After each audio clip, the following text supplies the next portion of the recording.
I really can't answer that because I don't know what the Count My Vote group is going to decide. But the way that I really want to answer that is it's not an either-or. The Count My Vote group, the Republican Party, I think everyone concerned supports the same objective, which is to make sure we have as many Republicans participating. So I don't see it as an either-or or this group against that group. I want everyone to focus on the central question: do we want as many Republicans participating in making a decision on who our nominees are? If you support that, then that means we can, as Thomas said, have common ground and come up with a better way of making sure that happens. If you don't support that, then that means you will be opposed to efforts to make sure we can have as many Republicans participating. Thomas did an extraordinary job in driving caucus attendance. He spent over $300,000 advertising caucuses to make sure we had a high turnout. The question that I want to pose to the listeners is, what if in the future, down the road, you don't have someone that can raise that kind of money, and we don't have high turnout? Is that fair to the process? So we have to have measures in place to guarantee that we have as many Republicans involved in making a decision on who our nominees are. So I think we have an opportunity here to come together and make that decision for the long term. So that's what my focus is going to be. And it's not an us against them. It's not an either or. If we all want as many Republicans involved to make the decision, then that's the discussion we need to have. James, I so appreciate those words. I really do. But I think one of the things, and Thomas, you and I talked about this, that was a little shocking in some of the comments that came out of the Central Committee meeting and have come out of various gatherings, is there are many people who do not want the people that they label as uninformed. They label themselves to be better educated. Boy, talk about an elitist attitude. They talk about basically the rabble. They didn't use that word. That's mine. But the hairy unwashed actually showing up and wanting to participate. And all of us at one point or another, when we took that first step into political involvement, we were the uninformed. We were the hairy unwashed. We were those that maybe were a little clueless, and we showed up and hopefully caught fire. I'll tell you, that attitude, and some of those quotes, and when Thomas was on with me last week, I read some of them straight from the notes, and it just sent a chill down my back. So I'm with you. I want more people, even if they show up that first time totally clueless. But they catch the fire. They see what the process is. They use those who, maybe in a moment of weakness, fancy themselves as being a little better informed, being a little better educated, that they will look at those individuals and be able to fan that spark of politics. So I think there's a lot of work to be done. But James, I really appreciate your words. And you said something else that is so important. Look at what Thomas, and by the way, others, had to do to get us to show up. Look at the dollars. As you mentioned, will we always have $300,000 sitting in a war chest? That's highly debatable. And it wasn't just the efforts, although, boy, I mean to take nothing away from them. That's going to be something that we'll all remember the time of Thomas Wright for.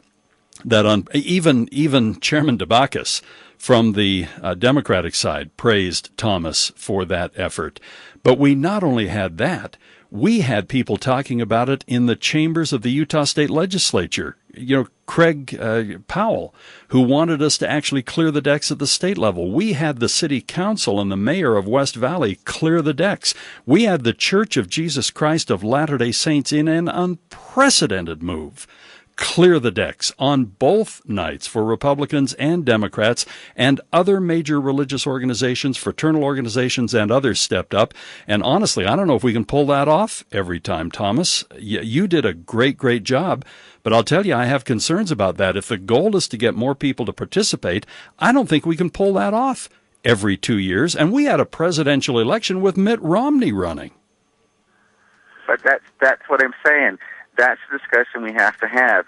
meaning that that if there are people, and I'm only going to talk about Republicans since I'm the chair of the Republican Party, if the discussion is going to be how do we have more Republicans involved, and we want high caucus attendance, and if we have obstructions to that, we have to remove those obstructions. Otherwise, the whole idea of the caucus system will not be sustainable. And if we don't have in each precinct representative members at the caucus so that they can select their delegates that will be more representative of their precinct, it's not going to be sustainable.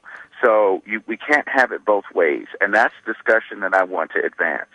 Either we're going to have a representative body selecting our delegates that will be representative of our Republican base to sustain our caucus system, or we're not going to have that, and our caucus system will not be sustainable. That's what it comes down to. You can't have it both ways. You can't say we want to represent our precincts, but yet our precincts are not being represented on caucus night. Yeah, it'll be most interesting to see what happens. You can tell I'm a little sorely disappointed at no compromise. As I said with Kirk, nothing was thrown. Not a bone was to be thrown. But I still have high hopes, like you, James, and Thomas. I agree. I think we've made some real progress. It will be most interesting to see what happens in the next little while. That will hopefully expand, not contract, this big tent of the Republican Party that at certain times the Republican Party has been well known for having a big tent that is a welcoming tent that does open up to everybody. Does not have huge egresses where sometimes it appears that people are almost being shoved out the back door. And I have high hopes. I have high hopes under the leadership of James Evans. I had high hopes, and many of those high hopes were attained under your leadership, Thomas, and there's much to be said for that. And I thank you for your service. Well, thanks, Doug. I just think it's important we all keep working together. And I think if we continue to try to work together, we can have great outcomes. I've appreciated working with you, and I agree that James will do a great job, and I'll be there to support him and the party and continue to try to find ways to improve not only our caucus convention system, but also to make this country and the state a better place to live in. Thomas, thank you again for your great efforts. Thank you for your service to the state of Utah. Well, thank you, Doug, and I look forward to us all working together. Thomas isn't going far. We talked after midnight last night. And we're going to stay in touch. Thomas has agreed to continue to assist, and his assistance is going to be invaluable. So we have a good group that wants the best for Utah, wants the best for the Republican Party, and we're going to just keep working to make sure that happens.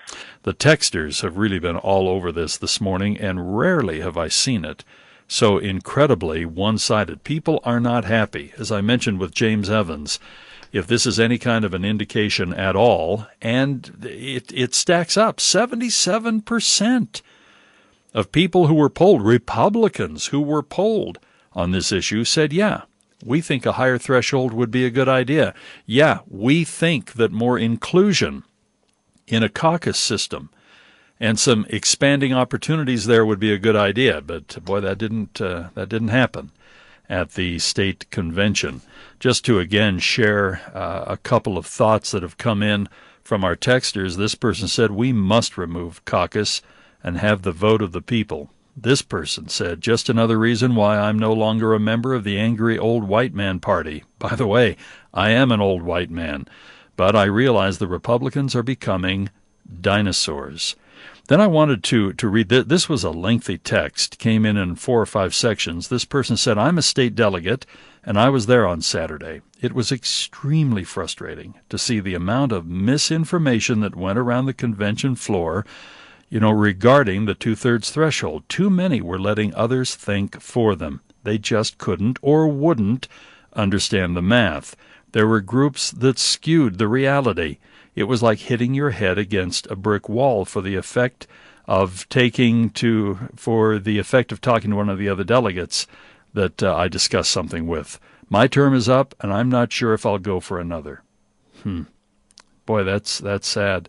He said, I also wanted to vote for greater accessibility during the caucuses using the current technology, But with the rampant distrust of technology in general I felt there on Saturday, I'm not surprised that this particular amendment failed. The Republican Party has to release itself of the fetters that have been put on it, around it, applied to it from some of the more extreme members of the party, who certainly have a place. But sadly, these fetters have kept this party from growing. And I'm sorry, I've mentioned this over and over. We look at the last election, and you tell me where the formula for success is with any organization, any business, any group, anybody who wants to stay viable. When your message isn't resonating the way it should with the younger people, when your message isn't resonating the way it should with women in general, when your message isn't resonating the way it should with minorities, which are so rapidly growing, their populations and their participation growing in our country, and when you not only are not resonating, but appear to actually be shoving the fastest growing group in our country out the back door of your party, that would be Hispanics, then I'm sorry, you tell me where the formula for success is there. And what's amazing, for every one of those groups, there are core Republican principles that are meant for them, are designed for them, are perfect for them, for women and for young people and for minorities and for Hispanics especially. There is a legitimate message. What happened to our party? We used to proudly wear the label progressive. We used to proudly be willing to rock the boat and include people that had not been included. Our party was founded on freeing an entire group of enslaved people. Our party under Theodore Roosevelt was the party that watched out for the working person and watched out and tore down and, just tentacled monopolies. We are the party of Ronald Reagan that opened up the doors, made the tent bigger, accommodated people, were able to include people. Dixiecrats felt welcome. Minorities felt welcome. Women felt welcome. What happened? Because we're not that party today. We need to be. Or, as one of our texters said, we will be dinosaurs. Let's go to Sally, who's on the line. Sally, you're on KSL. Hi. Hi, Doug. I was listening to you, and I was thinking about the caucus that we went to last year when they cleared all the meetings and everything so people could attend, and people came out in droves, but I don't feel that we had any say in what happened. We signed up to receive notices. My husband volunteered to be on a committee and was voted in, and he never heard anything from the committee, and we never have heard anything from the party that we signed up to receive notes and information from.